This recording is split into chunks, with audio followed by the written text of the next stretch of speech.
What if I told you that the most powerful armor against verbal attacks doesn't come from revenge, confidence, or dominance, but from silence? Not a weak silence, but a silence rooted in unshakable self-awareness. In a world where insults sting and opinions control our self-worth, Marcus Aurelius, the Roman emperor and philosopher, left behind timeless instructions for rising above petty attacks. While others drown in emotional reactions, the Stoic doesn't flinch. He doesn't rage. He doesn't retreat.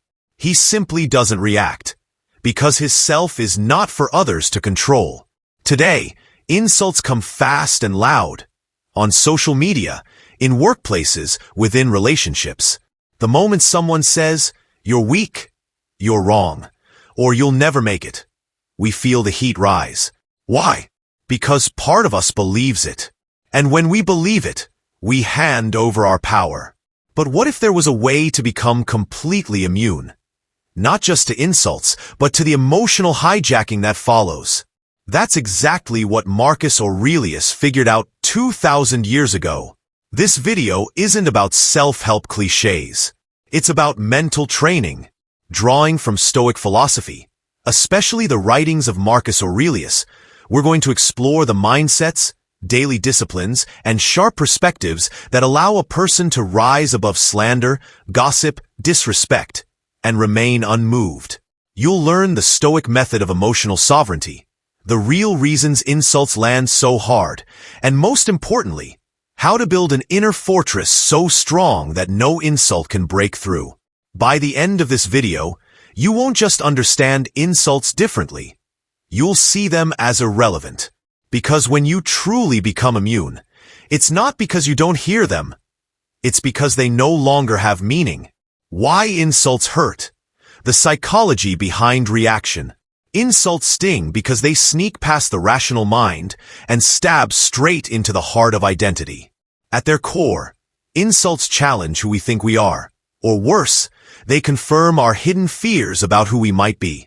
That's why a simple phrase like, "You're lazy," can hit harder than a physical blow. It awakens a private doubt we've tried to ignore.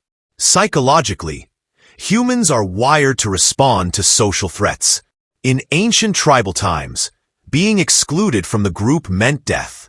So the mind evolved to interpret criticism as a danger signal, firing up the amygdala, releasing stress hormones, and triggering a fight-or-flight response. Today, the physical danger is gone, but the emotional circuitry still fires like you're on trial for survival. That's why insults don't just feel uncomfortable, they feel urgent. Your ego, which is the mental image of yourself you carry around, becomes activated. It wants to protect itself. It wants to fight back. It wants to be right. This is where most people go wrong. They mistake the ego's panic for their own truth. And so they lash out, trying to restore their status, to win back dignity, to prove something. But Marcus Aurelius warned against this. He said, "Choose not to be harmed, and you won't feel harmed. Don't feel harmed, and you haven't been." This is the Stoic reset. He's not saying the insult never happened. He's saying it doesn't have to matter unless you assign it value. Modern psychology backs this up. Cognitive behavioral therapy teaches that our emotions are not caused by external events, but by the interpretation of those events. An insult is just air and sound. What gives it power is your agreement with it. Think about it. If a child called you a banana, you'd probably laugh. Why? Because you don't believe it. But if someone calls you a failure, and you've secretly feared that suddenly it's real. So the pain doesn't come from the insult. It comes from the belief underneath it. The true battleground is internal. The insult is just the trigger. The real cause of suffering is attachment to identity and the desire to control how others see you. Stoics understood this. That's why they trained to see insults as neutral events. Not attacks.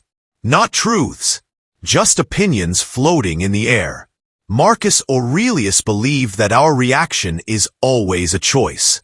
The problem is, Most people never train themselves to see that choice. They live on autopilot, reacting to every opinion like a puppet on strings. But when you pause, when you let the words pass through you without grabbing onto them, you reclaim your power. You remind yourself that your dignity is internal, not public. You remember that your identity isn't a reflection in someone else's mind.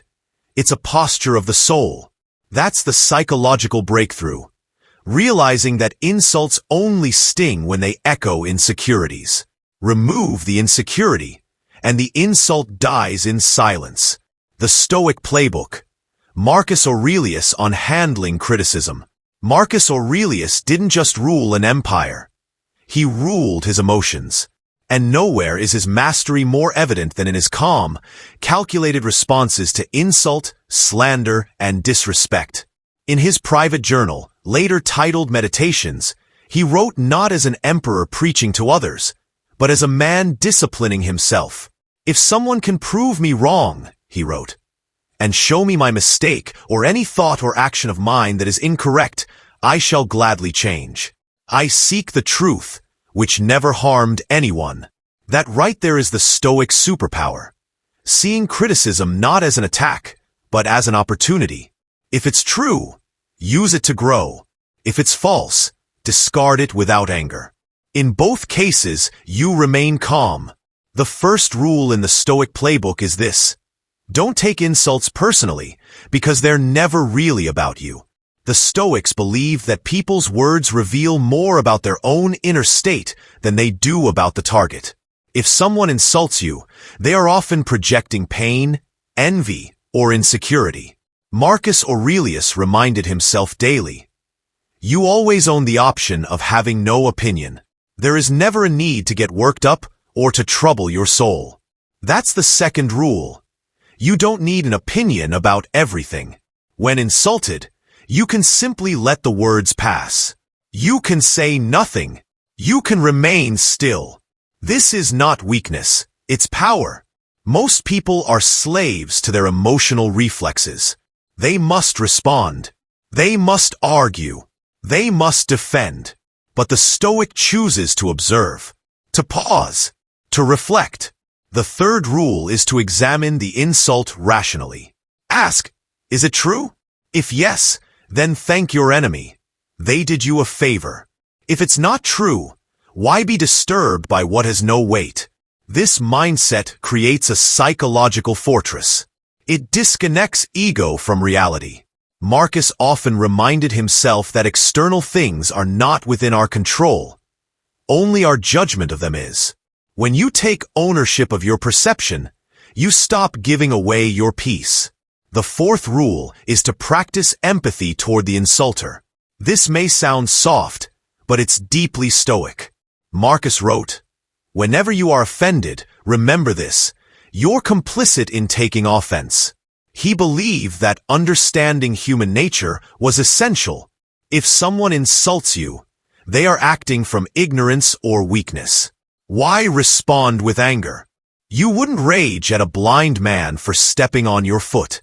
The Stoic sees emotional immaturity in the same way, as blindness of the soul. So instead of reacting, he pities the insulter. He understands. He stays calm. That's rule number 5. Practice the moral high ground not as a tactic, but as a principle. When you refuse to descend to pettiness, you preserve your character, and more importantly, your power. The final rule is to rehearse insults mentally before they happen. The Stoics used a practice called premeditatio malorum, premeditation of evils. Marcus would ask himself, what insults might I hear today? What attacks might come? And how will I respond? This way, he met life prepared, not surprised. He trained his mind like a warrior trains his body. So when the moment came, he didn't react. He executed his training. Calmly. With dignity. Without ego. That's the Stoic playbook in action. No rage. No drama. Just clarity, reason, and inner control. The modern world is loud, cruel, and fast. But Marcus Aurelius still whispers through the noise. You have power over your mind, not outside events. Realize this, and you will find strength. That's not a quote, it's a command, and if you follow it, you become immune. Daily Stoic practices to build emotional immunity. Becoming immune to insults isn't something that happens overnight. It's built through consistent mental discipline, sharpened over time by daily practice. The Stoics weren't interested in theoretical philosophy. They wanted something that worked, something you could apply every single day to sharpen your character like a blade. So how did Marcus Aurelius and other Stoics build emotional armor? The first practice is morning reflection, also called premeditatio malorum. Each morning, Marcus would mentally prepare for what the day might throw at him. Today, he wrote, I shall meet with interference, ingratitude, insolence, disloyalty, ill will, and selfishness. He didn't do this to become cynical. He did it to fortify himself. Expecting the worst removes its power. When you're insulted, you don't feel shocked. You feel prepared. That's the key. The second practice is journaling, a Stoic tradition that isn't about productivity hacks or planning your day. It's about self-examination. At the end of each day, reflect. Where did I lose my temper? Where did I react? What was said to me? And how did I respond? Could I have handled that insult with more grace, more stillness? This builds self-awareness, the foundation of Stoic immunity. Next, practicing the pause is essential. This means inserting a small moment between the insult and your response. When someone says something offensive, don't immediately fire back. Breathe. Observe. Notice the feeling, but don't become it. This gap between trigger and reaction is your power zone. Viktor Frankl, deeply influenced by Stoic ideas, said, between stimulus and response, there is a space. In that space is our power to choose our response. In our response lies our growth and our freedom. The fourth practice is negative visualization, imagining worst-case scenarios without fear. This isn't pessimism, it's resilience training. Ask yourself, what if I was insulted in public? What if someone questioned my worth in front of others? Visualize it. Then imagine yourself remaining calm, responding with silence or a thoughtful word. Over time, your nervous system learns not to panic. The fifth daily practice is detachment from opinion. The Stoics repeated to themselves, what others think of me is none of my business. They reminded themselves that external judgments don't define internal reality. If someone insults you and you don't react, they lose power. You rise. You win by not playing. Epictetus said it best. If anyone tells you that a certain person speaks ill of you, do not make excuses about what is said of you, but answer. He was ignorant of my other faults, else he would not have mentioned only these. This is spiritual judo, using the insult to diffuse itself. Another key habit is meditating on impermanence. Remember, every insult, every hurtful comment, every clash of ego, it will pass. The Stoics constantly meditated on mortality and time. Marcus wrote, all is ephemeral, fame and the famous as well. If this person who insulted you is going to die one day, and so are you, why let their words disrupt your soul today? Daily detachment is freedom. Lastly, Stoics practiced gratitude for challenge. Insults are not interruptions to peace. They are opportunities to prove your peace. Every insult is a test of your composure, your self-knowledge, your training. When someone tries to provoke you and fails, that's a victory far greater than scoring verbal points. That's control. That's Stoicism alive. These aren't abstract ideas. They're tools, rituals, mental reps. Use them daily, and you'll no longer fear the sting of disrespect. You'll rise above it. Not by pretending it doesn't matter, but by building a self so strong it truly doesn't. Real-life stories of Stoic composure in the face of insults. Stoicism is not a dusty relic of ancient scrolls. It's a living philosophy proven in real moments of challenge, especially when insults strike. One of the most powerful examples comes from the philosopher and Roman statesman Cato the Younger. Known for his incorruptibility and unshakable principles, Cato was a magnet for political enemies. One day, a man publicly spat in his face. Cato calmly wiped it away and went about his business unfazed. He didn't strike back. He didn't demand an apology. He lived the principle that outrage is a choice. This wasn't weakness. It was strength so profound that even his enemies feared his self-control. Another story involves Epictetus, the Stoic slave turned teacher. His master once broke his leg in a fit of rage, yet Epictetus calmly observed the pain and said, "I told you it would break." Even in suffering, he kept his dignity.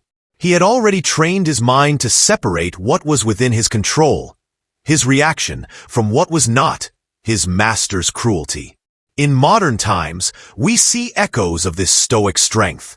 Think of Viktor Frankl, a Holocaust survivor and psychiatrist who endured unimaginable insults and dehumanization in concentration camps.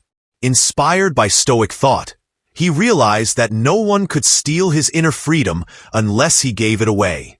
"Everything can be taken from a man but one thing," he wrote, "the last of the human freedoms, to choose one's attitude in any given set of circumstances." His grace under pressure wasn't accidental. It was Stoic muscle. Even modern public figures have demonstrated Stoic poise. Take Michelle Obama.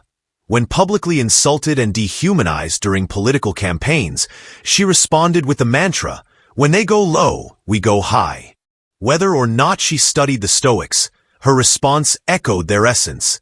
Don't descend to the level of insult. Maintain virtue. Protect the inner fortress.